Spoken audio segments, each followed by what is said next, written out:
Hello, welcome back to the Great Patriotic War.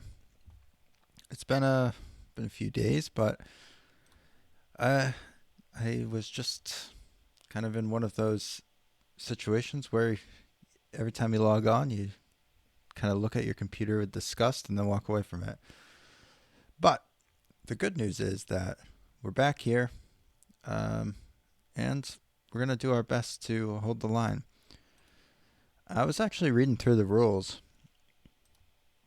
and kind of what I already knew, but maybe I wasn't valuing enough was if you have a bunch of low supply units like this, you actually do want to try to get your HQ onto a depot, and that helps getting in supplies. Another thing you want to try to do is to get, um, like around here. So say I want this 212th Mechanized Division to be first priority to be refit versus one of these other divisions. If I wanted that to happen, I would have to stick him onto this tile here, where there's a depot and his commander. And so that's what I'm going to do here. I'm going to move the rifle division off, and then I'm going to move the mechanized division on. And now he's set to refit, and he's stacked with his commander on a level 4 depot. And so he should get refit much faster than if you just stuck him on a regular tile. So what that also implies is that I want to try to move some of these guys farther back so I can get them onto another depot next turn. And so that's one of our things next turn is try to move people onto other depots. So we have one over here, we have one here, and we have one Kiev. And overall, you want everybody who's getting refit to be on one of those. Now, this guy goes to the 38th Army, which is not on a depot. But that's okay. We'll leave him there for now, and hopefully he'll survive. And so last time, as you could see in the thumbnail for the last video that I did in Photoshop, we moved back and just kind of fell back from this area here. And then in the south, we're just looking to hold the line if we can, and hopefully bring in some reinforcements into the Crimea region. Otherwise, we're pretty much all set. I did want to quickly go down and find some of these high priority places, such as whatever's holding the line here. So the 54th Army. Yeah, they've got a lot of guys in that 54th Army. I want to make sure that he's got his artillery. He does. And I want to make sure it's locked, which it is. So I'm hoping that that'll look really good. And I'm hoping this guy can hold the line for us for just a turn. That's all we need. All right. So with that, we've really gone over this turn in great detail. So I don't think there's really any more we can do. We brought in our reinforcements. We set everything up to the best of our abilities. Maybe the one extra thing we could do here is sticking this guy back on this depot, but that does take him out of command range of that. So I guess leaving him where he was is probably better. So I think that's where we'll leave everyone this time. And then next turn we'll try to set up some better supplies and bring in. We're going to be bringing in more reinforcements down here. Only a division, but that does help because eventually we're going to need to extend this line down. Otherwise, they're just going to encircle us super easily. And I'm hoping that we could get some of these divisions here back in the action and send them further south and probably assign the 37th Army to the southern front. I might even do that now just because that's kind of his eventual location. Let's see if I can. If I already reassigned him, I can't, but I didn't. So let's assign him to the southern front for now. and those guys will eventually be making their way down south. All right, so let's turn the turn. Well, we made one or two moves, so I don't really care about saving again. So I'm just going to click end turn, and we'll see what happens. Up north, our guys are really in some danger of getting this whole line collapsed on them. I'm really, really worried about that. I'm actually almost tempted to move this here, but I do want to kind of defend the line along the river too. So it's in a tough spot. I just don't know. I'm hoping they don't just blast right through. But I might regret this setup. I might not. We'll see what happens. End turn. I did make efforts to, break their supply lines, interdict them a little bit in the north, and hopefully those pay off in slowing them down, at least at the tip of the spear.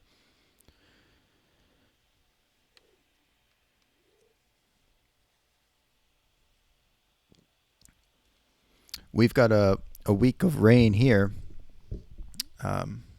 where I am, and that would actually really help us in the north, especially if we could get some rain to get an extra turn to set up. Oh, man. The weather effects in this game are so significant. So I really can't wait to see what the map looks like in the winter. Because to me, that is something I rarely get to in games. Like there's this game called Project Zomboid, which is kind of a survival-y game about like the zombie apocalypse.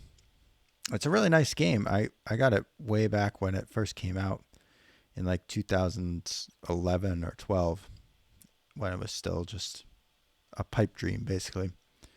But one of the really cool things that they eventually put into it was a fully fledged season system, where with like actual temperatures and rain effects, and the weather system is actually more fun than the rest of the game now, to me, because the game with just fighting zombies is I could take that part or leave it. I like just making a farm and like making it through the winter. I know it's not like a war game, so to speak, but I think that same weather system in a wargaming format, where you have, instead of just a sole survivor against the hordes of zombies, it'd be cool if you could have a military unit and go through the same sort of stuff, and on the Eastern Front, kind of like almost like a foxhole type of thing. That's another game that simulates the kind of equipment and individual buildup. So each player controls one rifleman or whatever, but it is a strategy game. You have to combine it's a multiplayer, like platoon, or I guess they probably go up to like maybe companies. I think the servers fit on like 1,000 people, but I doubt they would have more than a few hundred at a time. So I assume like company on company combat is the highest it ever goes. But very cool. This is my cat, Maddie. So you can see our air losses are higher this turn, which indicates that we are flying our missions in the right spot. Okay, so that got hit. Man, they broke right through that, didn't they? Those were really strong units. Routed. Ooh. Held. Okay. That was not the guy I expected to hold. I expected the tank divisions to hold, to be honest. Man, they finally made it up there. All right, let's see what they do in this area. Because I'm actually very worried about this. What happens here? Will they break our river line?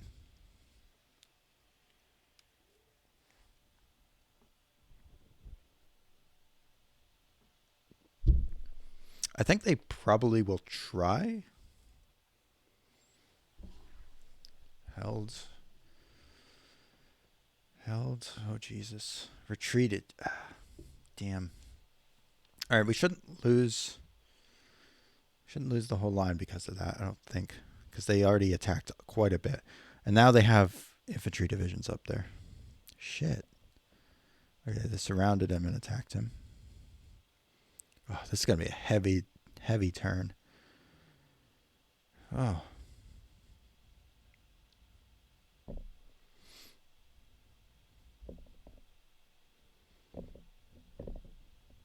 Oof. This is scaring me.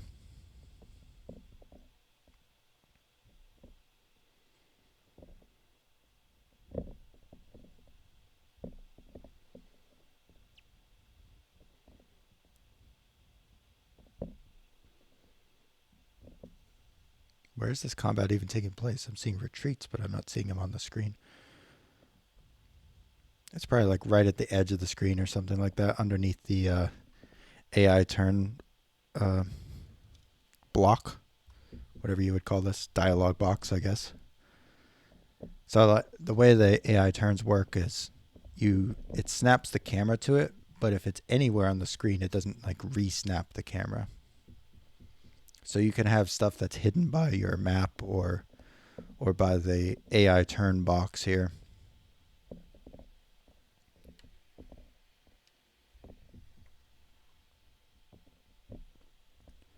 They're being very, very aggressive here. I mean, they want to get to Leningrad by the winter, so they have to be.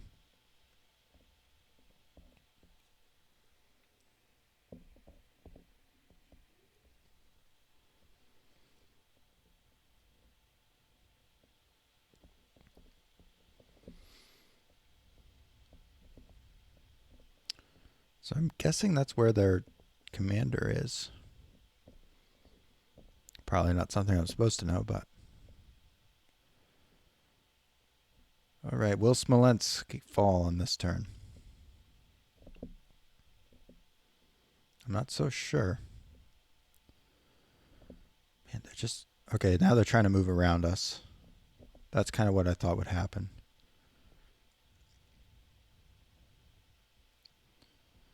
All right. Well, that's okay. It's okay. Smolensk didn't fall, so...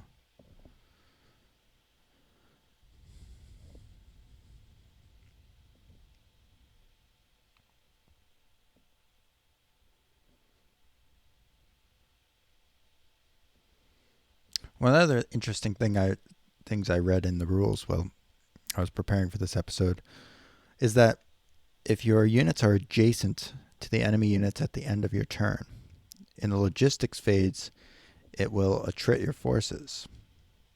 So it's actually better sometimes to fall back even just one hex to avoid those attrition costs.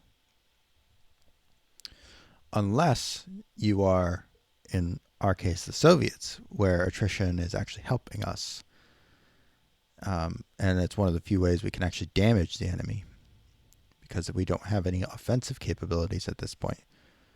So we do want to get close up to the enemies. We don't want to let them get free turns off with no attrition. And I think it probably impacts how many combat prep points you generate. I'm not sure. Are they going to knock us off Bryansk? That would suck. Nope, they're just going for the old encirclement.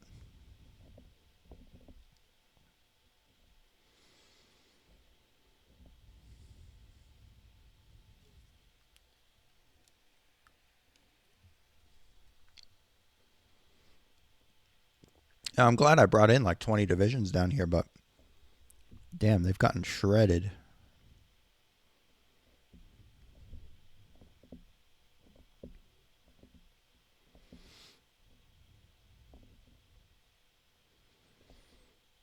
And there goes the break. There goes the route. This is exactly the direction I would think they were going to attack from. But we're making them fight for it, and that's the key. I wanted them to have to fight.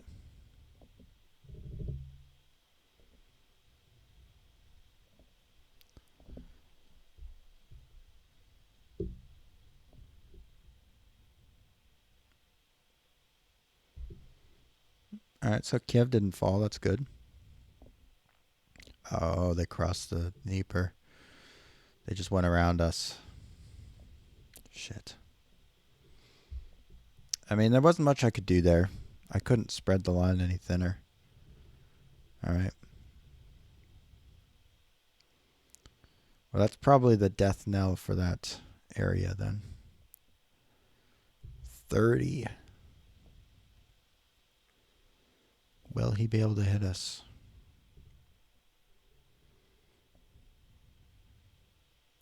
Damn, they're just stacking up a lot of troops there. I want to try to hold it if I can. 0-0. I've never seen that come up. I don't know what that means. Assault enemy weak points. Everywhere is a weak point. What are they talking about?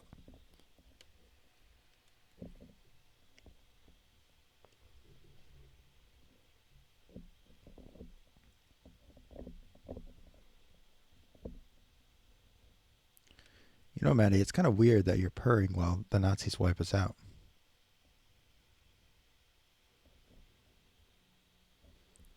All right, well, we got 2 encirclements set up, 3 encirclements that have gotten started on us. So we're going to have to avoid those. And we're going to have to work on some interdiction.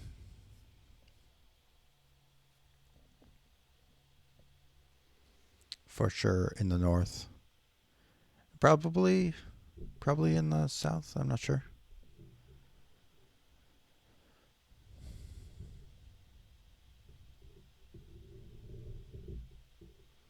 I'm interested to see the air combat, if that was just all around Odessa, or if that was in other places.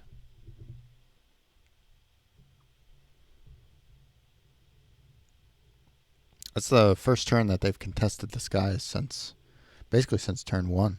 They really haven't done much.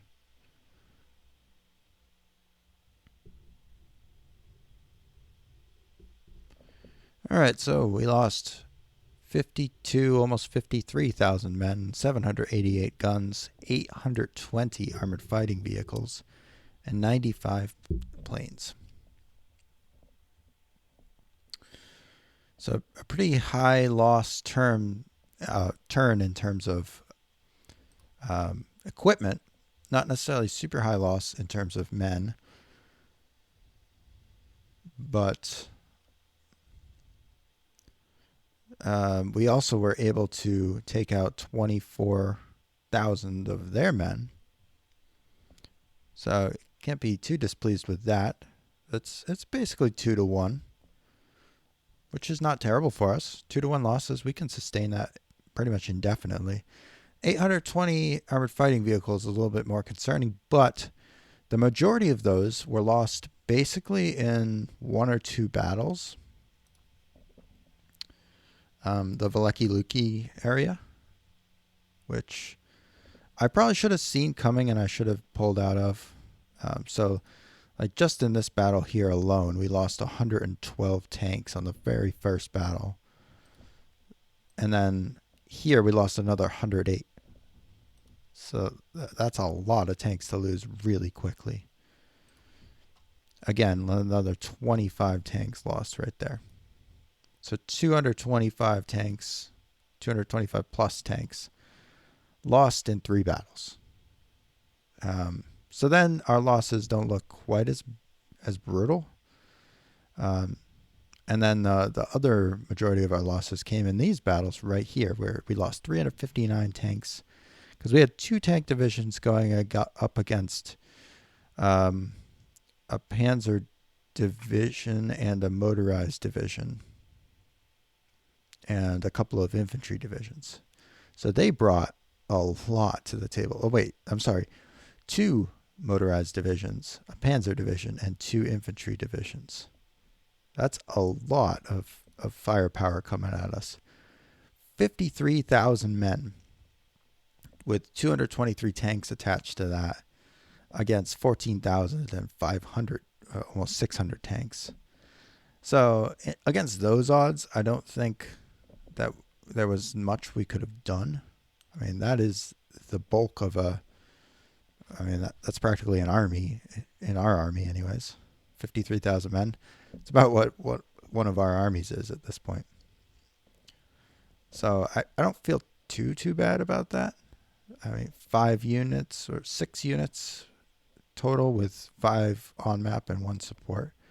Because they also happened to bring in a light flak company, which admittedly didn't do anything, but it was there. And we had some core artillery that was attached, which gave us an extra 6, but the problem was we got reduced by so much because of their overwhelming strength. So I don't think it was necessarily a failure of command, but it was just against insurmountable odds, essentially. However, at Smolensk, we had 48,000 men going up against 13, almost 14,000. And in both turns, we were able to hold quite easily. So they were not able to break Smolensk. Now, one of these, or a couple of these go back to Stavka, which means they lose 20%. The 30th Army apparently loses 10%, and that Rifle Corps apparently loses 10%. So they really weren't throwing up a ton of defense points, especially from these Rifle Corps. But it didn't really matter because we were throwing up just so damn much. Just our base stats were so high because of the fort. Once you get to a level 3-4, you're pretty tough to get out of there. You really got to bring in the heavy artillery to get someone out of a level 3 fort. And in the south, we had combat essentially on the flank where we expected it, and then again on the right flank where we also expected it. Now, what I'm kind of hoping for is maybe being able to fall back a little bit with our army here. Well, let me click on this and see what our mech division is looking like.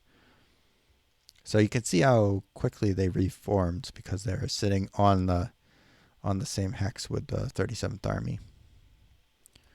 And you can also see the difference between the 12th Army's unit here, which their commander is sitting on the depot, and the 2nd Cavalry Corps, who is sitting off the depot. So all of the guys who were going up to the Cavalry Corps were much lower. Now these other 12th Army guys, because they were set to ready, they did not get as much supply. And maybe just in general, this hex is harder to reach with supplies. Or they very well might have failed a few rolls. So it says they did have 1 admin failure. It's not terrible.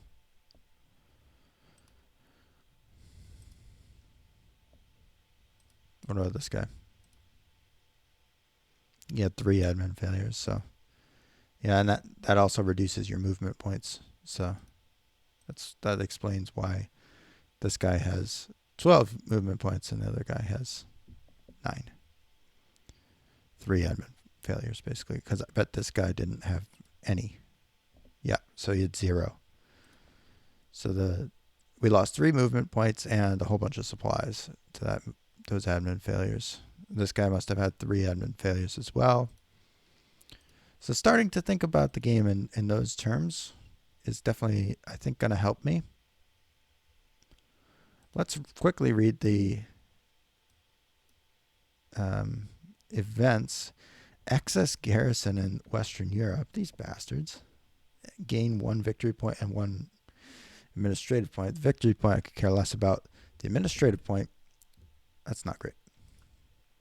What did the partisans do? They've become active throughout much of the Axis-occupied territory of the Soviet Union. Partisan attacks of 1 or 2 in many USSR.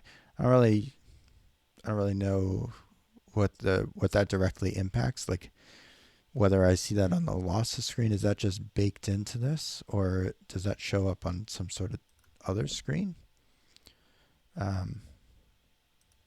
Either way, I guess it doesn't really matter. So the only ones that they haven't captured on turn or on time so far are Smolensk. And everything else, well, I guess they did not beat Pskov in time, so they didn't get that till turn 4. They were supposed to get it on turn 3. But Lvov and Riga, they both got on turn 1. I mean, all the turn 1 ones doesn't really matter. You can't really control that. That's just a test of whether or not the AI can follow the proper program. But Smolensk, we've held on to quite a bit longer than it's supposed to hold, because it's supposed to fall on turn 4. And it's turn 9, still there.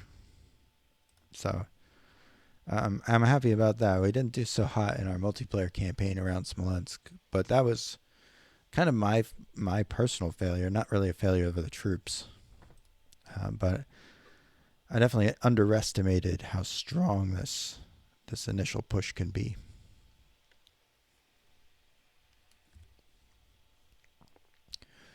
So as far as priorities go for this air turn, our number 1 priority is to try to interdict supplies going into critical areas.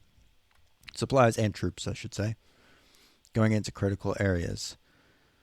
So one of those things is I'm thinking about interdicting these hexes along here. So to prevent getting flanked, I want to interdict there, and I want to interdict here as much as possible. Because I'm just really concerned about getting encircled. Now we can probably reinforce this area slightly, because we have a few random divisions around. We could also pull some of these guys back, but that does leave open a lot of space. And we can move this airborne division over eventually over behind us. I don't really have a great idea of the next good defensive area against all these tanks. But that's kind of where we're at. And then in terms of what we have defensively here, I'm just going to turn on the fort levels for a second. So we've got a bunch of level 3 forts here. These are going to be a really difficult obstacle. This one's almost level 3. So all these level 3 forts are going to be really tough for them to break.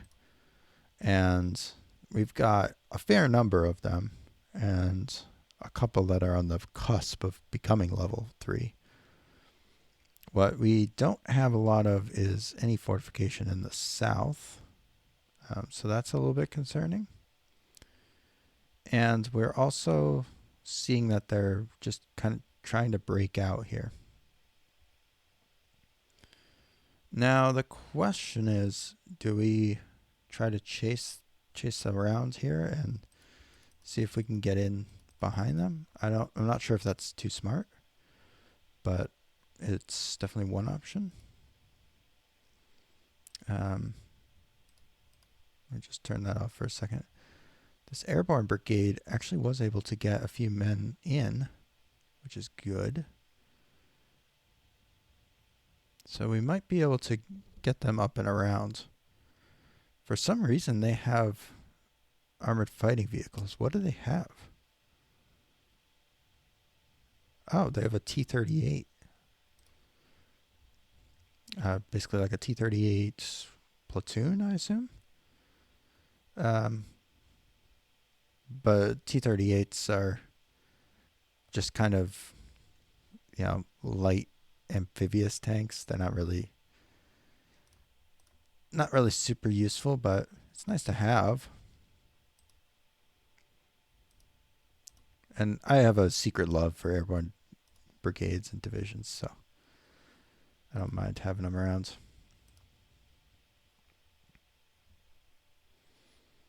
I'm just going to turn off the fort levels, and we'll turn back on logistics for a second, because one of the things I'm looking at here is that these guys are already low on supplies, super low on supplies.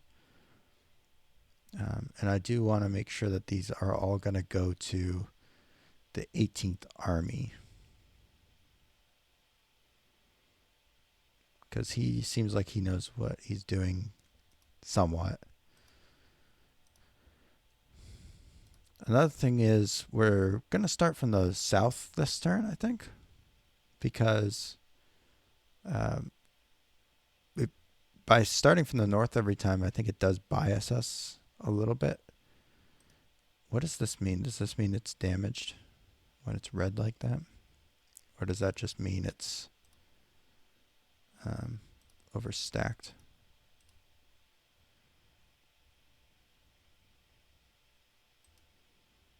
Where would I see that? Damage 0. So it's not damaged, it's just overstacked. Alright, well, we could deal with the overstacking stuff. But another thing that we're looking at is potentially replacing him, although he's got really good admin, so it's probably worth it to keep him around. But the 6th Army in particular is led by an incompetent fool. What the hell is he? So I definitely want to try to replace him if possible. The 26th Army has done a pretty good job overall, but the 6th Army is what I'm really worried about. Where did I put him?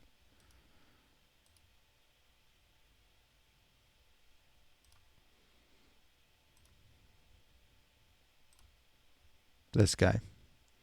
So he's 9 and 44 currently, and he has some of the worst stats in the game. We're going to replace him immediately, and we're going to replace him with someone who's just good at infantry. I don't really know if I want to use Rosikovsky down here. How about Malinowski? He's a good general. Doesn't have much experience yet, but he's a good general.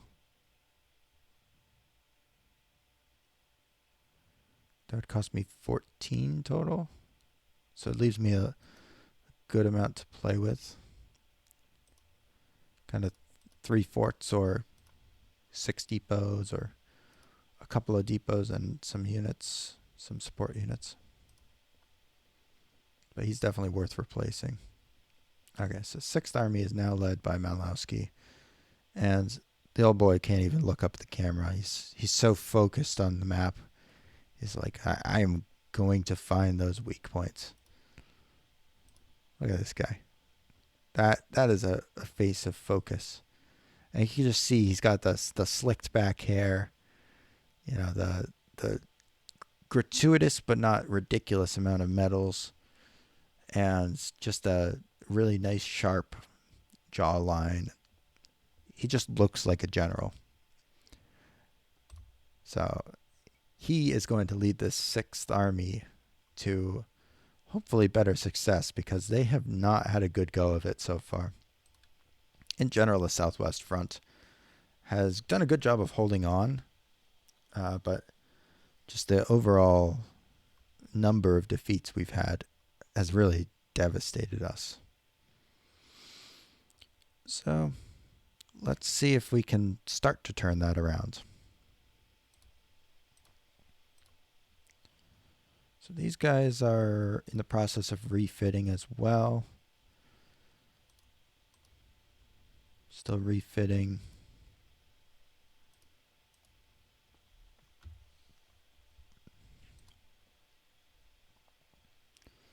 Just not sure what I can bring down here. What I'm pretty sure about is that I want to find something that I can use here. So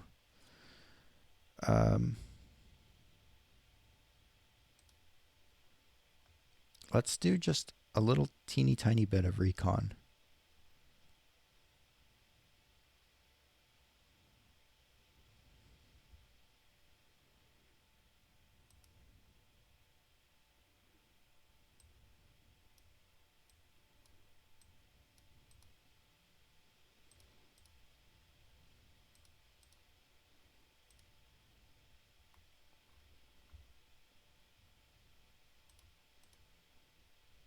Oh my god, how am I going to click on that hex?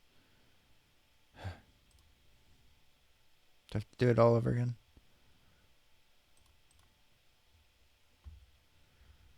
I do. I do indeed.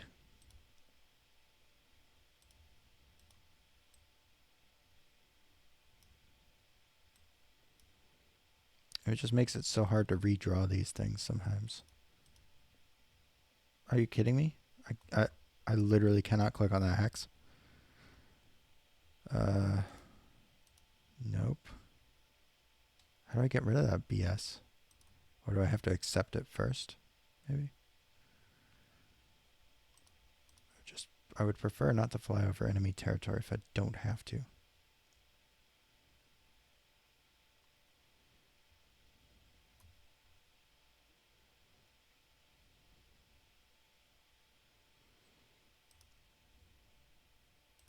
You know what? I'm too nervous to do this. I'm just scared of it.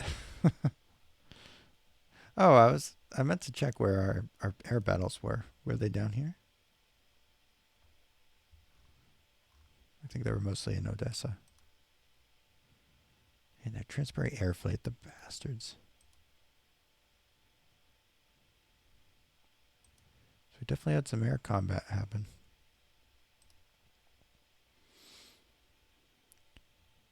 All right. Well, let's just check out this air superiority mission down here. All right. Those guys, did they actually fight? No.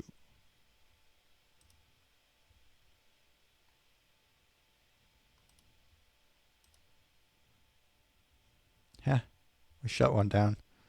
It's funny. Shoot any down? Oh, we did. That's so funny. Stupid Romanian planes. Get out of our skies.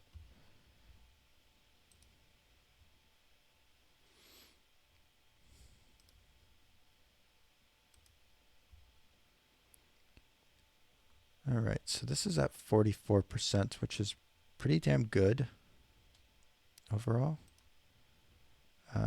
So this air superiority objective is still going to be happening. 65th IAD probably could use some more planes.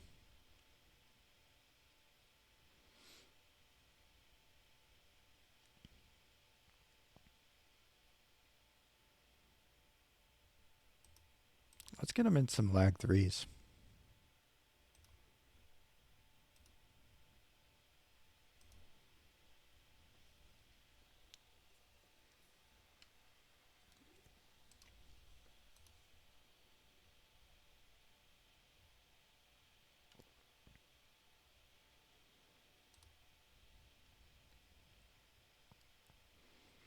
Just in case we need them.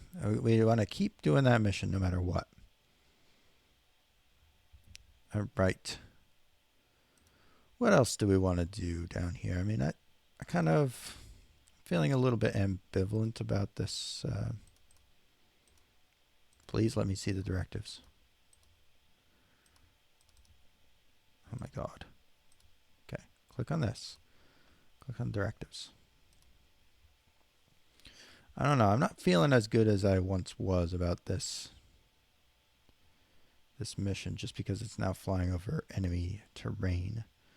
So let's move it back a couple of hexes. Can I please? It's so hard to click on the box sometimes. I think that's one of the most annoying things about this game is clicking on the bloody hex. Okay, so that's good. And then our ground attack mission, we don't want that flying there anymore.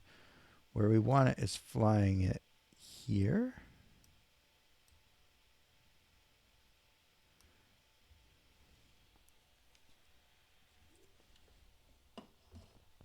Okay, we're going to fly this on day 1. Targeting interdiction. And then we're going to fly another one. Okay, I have air. Why is it saying superiority still?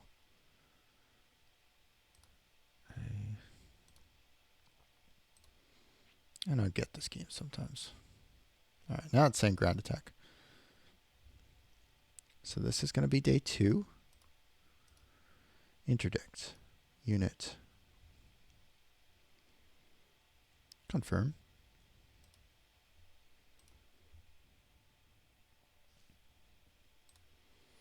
Day 3, we're going to interdict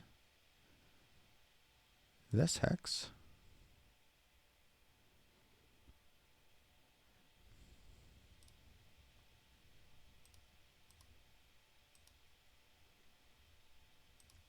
Confirm.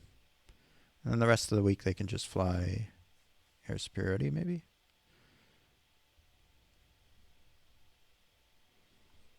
Well, I do think we want to try to interdict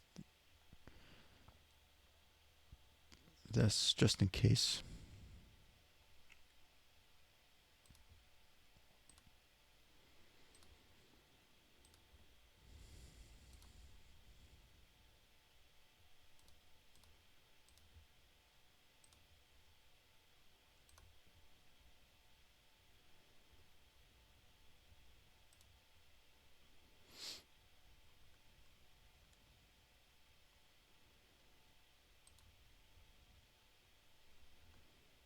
We just have to fly so many goddamn missions this turn.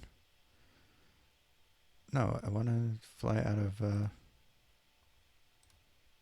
here. I don't need it. I don't need no stinking escort.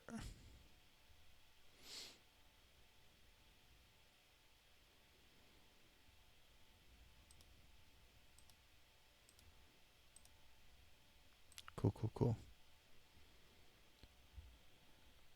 All right, so we're racking up the air losses there, probably. It's kind of one of those ones where we have no choice. We have to try and resist a little bit. How's the Southwestern Air Command looking these days? Got 30 lag 3s in there. Why is this thing so overstacked?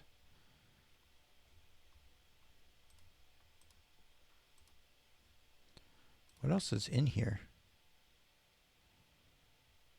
So it has just over 50 planes and it's overstacked. It says its capacity is 200 and we have 150. But I only see 50 planes. A little weird.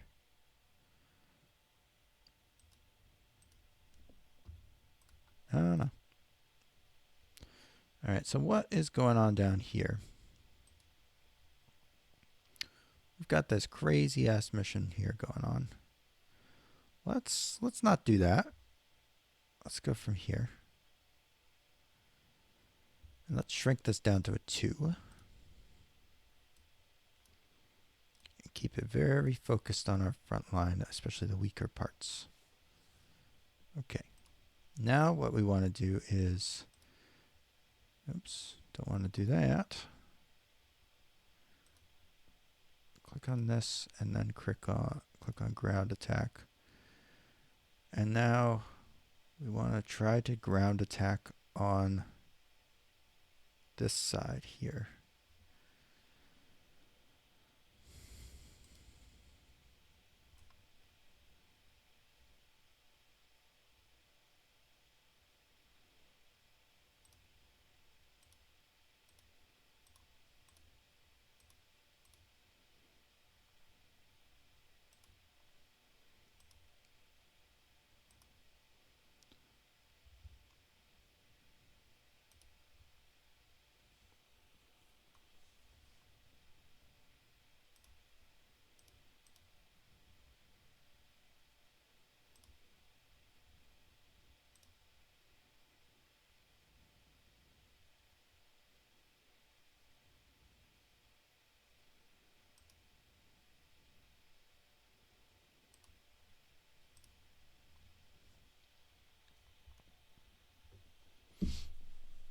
And I think we want to start building some air bases somewhere.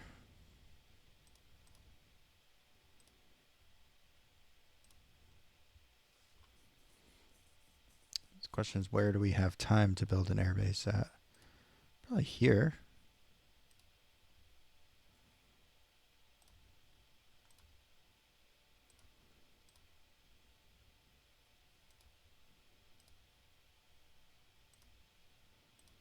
Just start building some air bases in the back.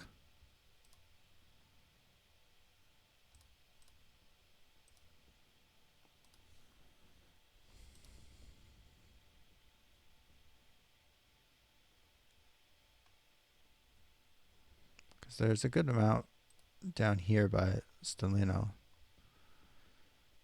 But Kharkov is kind of barren of air bases, except for Kharkov itself. Oops, not depot. Air base, please. So we'll start building a whole bunch of air bases back here. Probably should have started that a long time ago. Alright. Jeez, these guys are all spread out, huh? Oh, okay, this bomber group. Let's just reassign this guy to Southwestern Air Command.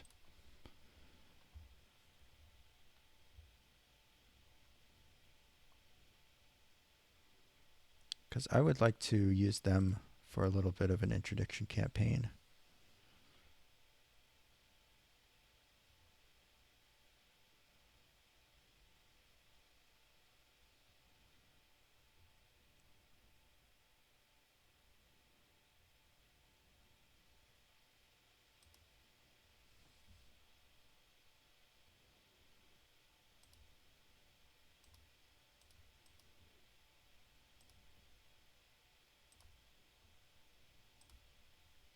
Perfect. Alright, well, I think that's pretty much what I want down there. I'm not sure what I want in the center yet. But I know in the Northwestern Air Group, I do want to transfer in some bombers to them, maybe. So I could do a little bit of interdiction. And I also do want to get some more airfields going here.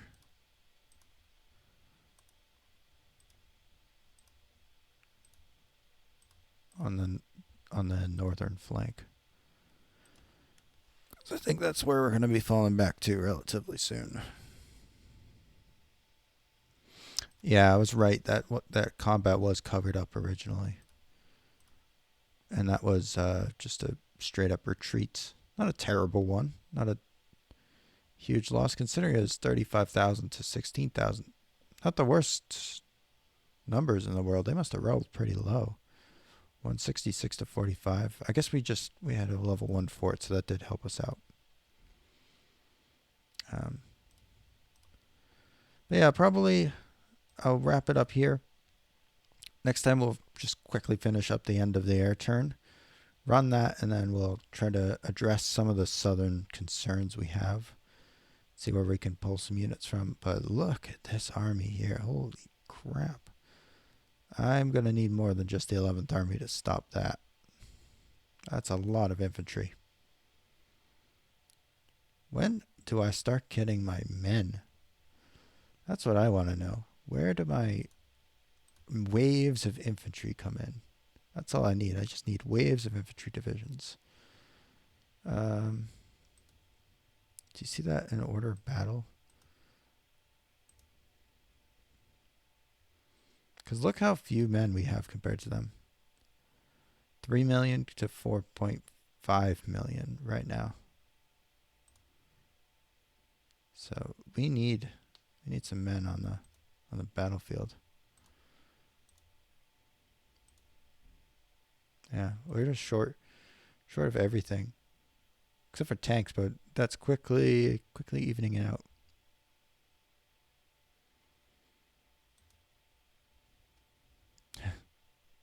That's funny, watching the aircraft just because of the reorganization. All of these air groups are now getting smaller, so I'm gonna have more reserve air groups, but fewer on the map, which is actually good for us.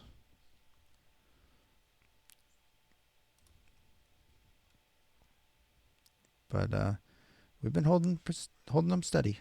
Anyway, that's it for today. See ya.